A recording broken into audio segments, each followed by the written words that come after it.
Halo kawan-kawan, kembali lagi di kelas Sosiologi Energi. Kita sudah memasuki episode ketiga nih. Kali ini kita akan membahas mengenai perspektif sosiologi dan sosiologi energi itu sendiri secara lebih mendalam. Yuk, langsung kita mulai aja.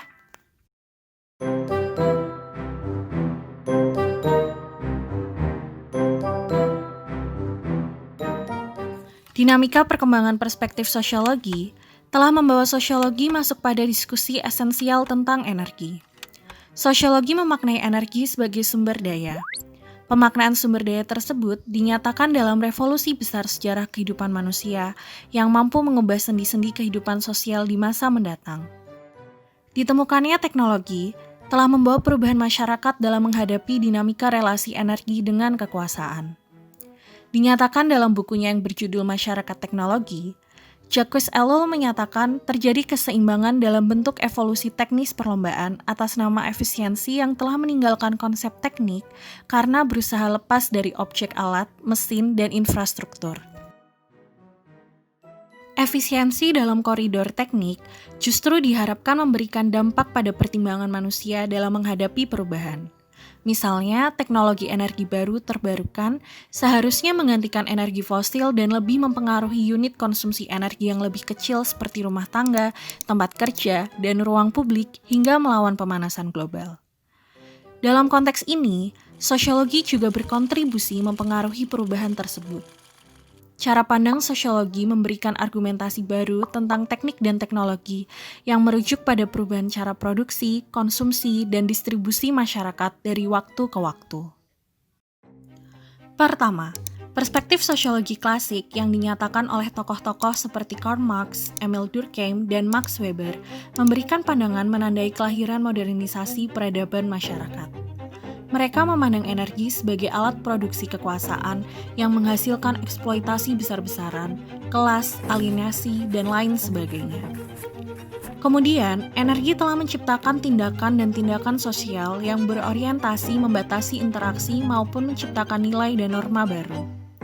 Energi juga telah menciptakan wewenang dan kekuasaan terhadap negara untuk mengelola. Kecenderungan pengelolaan energi menjadikan wewenang dan kekuasaan diimplementasikan sepihak sesuai kebutuhan negara atau politik kelompok. Jika diturunkan lagi, energi fosil telah menjadi bahan tambang, mineral yang paling dicari manusia untuk digunakan sebagai instrumen kekuasaan. Barang siapa menguasai energi, maka bisa dipastikan akan menjadi penguasa dunia. Energi telah menyebabkan manusia dunia terbelah-belah menjadi negara kaya miskin, maju terbelakang, atau tertinggal terdepan.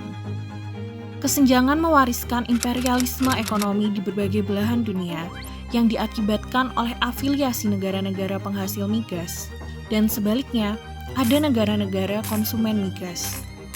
Energi juga telah mengasingkan masyarakat terhadap lingkungannya, serta mengubah cara produksi, cara konsumsi, dan cara distribusi.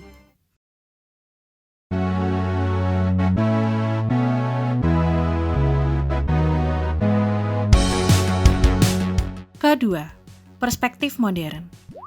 Berhubungan dengan penemuan teknologi revolusi industri semata yang menandakan alam mulai berkurang menyajikan kebutuhan masyarakat, maka manusia mulai mengolah alam. Bahan mentah diolah menjadi bahan jadi yang siap digunakan untuk memenuhi kebutuhan masyarakat. Perspektif modern melihat energi sebagai sebuah harapan kehidupan umum manusia yang lebih baik, maka diperlukan eksploitasi besar-besaran. Di sisi lain, terdapat perlawanan yang dilakukan untuk tetap menjaga keseimbangan peradaban. Beberapa tokoh-tokoh sosiologi modern seperti Norbert Elias menyatakan bahwa proses menuju beradab atau civilizing process yang disebut oleh masyarakat barat merupakan transformasi tata perilakuan yang berlangsung sangat lama. Elias mempertanyakan bagaimana pola perilaku dari kelas atas menyebar ke kelas lainnya, sehingga seluruh warga dalam lingkup negara tersebut menyebut dirinya sebagai masyarakat beradab. Istilah beradab itu sendiri kemudian menjadi legitimasi superioritas masyarakat Eropa Barat untuk masyarakat lainnya. Pada titik ini, eksploitasi alam dilakukan atas nama keberadaban. Michael Foucault, genealogi ilmu pengetahuan, mengungkapkan bagaimana sistem pengetahuan bertransformasi secara radikal.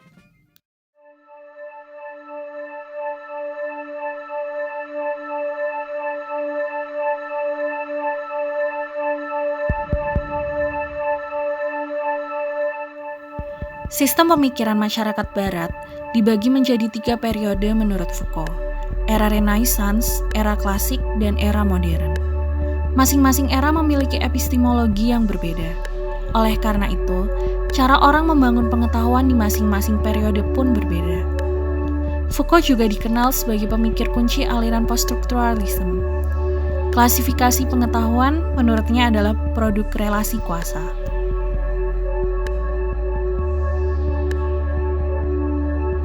Energi merupakan pengetahuan dan relasi kuasa yang mempengaruhi sistem pemikiran dalam setiap periode kehidupan manusia. Selanjutnya, Daniel Bell yang menyatakan secara teoritis menjelaskan perubahan sosial dalam 3 aspek berbeda. Ketiga aspek tersebut antara lain masyarakat, alam, dan teknologi. Perubahan sosial selalu melibatkan ketiganya. Masyarakat menempati posisi inti dalam perubahan sosial. Alam adalah bidang lain di luar masyarakat yang berupa lingkungan geografis. Sedangkan teknologi merupakan instrumen yang digunakan oleh manusia modern dengan logika efisiensi. Masyarakat pasca industri menurut Bell adalah masyarakat modern yang berada dalam krisis moral dan minim upaya transendental etika. Oleh karena itu muncul sebuah dampak, masyarakat tak lagi sensitif dengan alam dan mengagung-agungkan rekayasa teknologi. Ada yang mendukung dan ada yang melawan.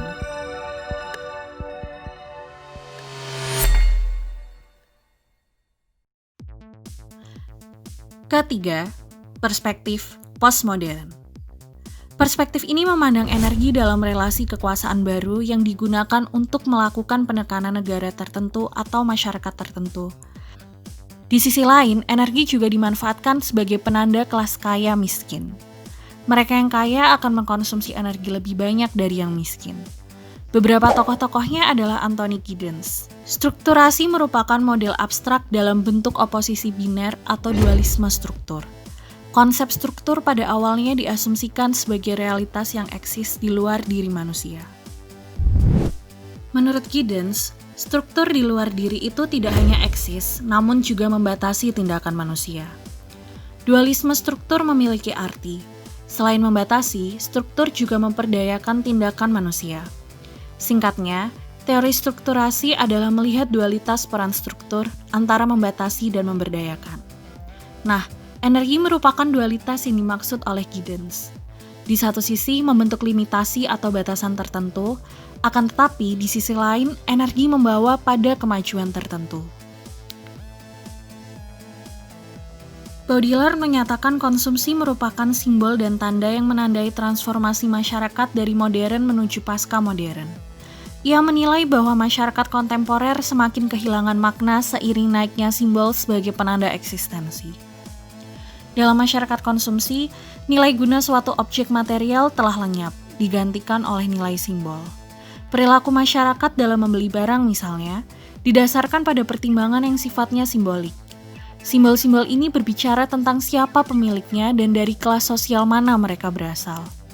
Konsumsi energi merupakan bentuk simbolis dari tindakan konsumsi masyarakat. Pierre Bourdieu memaparkan suatu studi relasi antara selera kultural dan kelas sosial. Selera kultural menurutnya tidak pernah netral, melainkan menunjukkan preferensi yang menyimbolkan kelas sosial. Kekuasaan dipertahankan dengan cara mengonsumsi simbol-simbol kultural yang dieksploitasi dari objek material. Dimensi simbolik menurut Bourdieu penuh dengan praktek dominasi dan kekuasaan. Ketimpangan sosial merupakan implikasi dari praktek preferensi kelas tertentu terhadap selera kultural tertentu. Energi telah menciptakan ketimpangan yang berasal dari praktek konsumsi kelas tertentu dan kemudian membangun selera kultural tertentu. Misalnya, mereka yang kaya mempunyai peluang menghamburkan energi lebih banyak dari kaum miskin. Mobil yang dipilih pun berdasarkan merek dan style, bukan kebutuhan. Atau membentuk komunitas penggemar motor dan mobil untuk tujuan senang-senang di jalan. Sedangkan kaum miskin menggunakan kendaraan sebagai sarana kerja.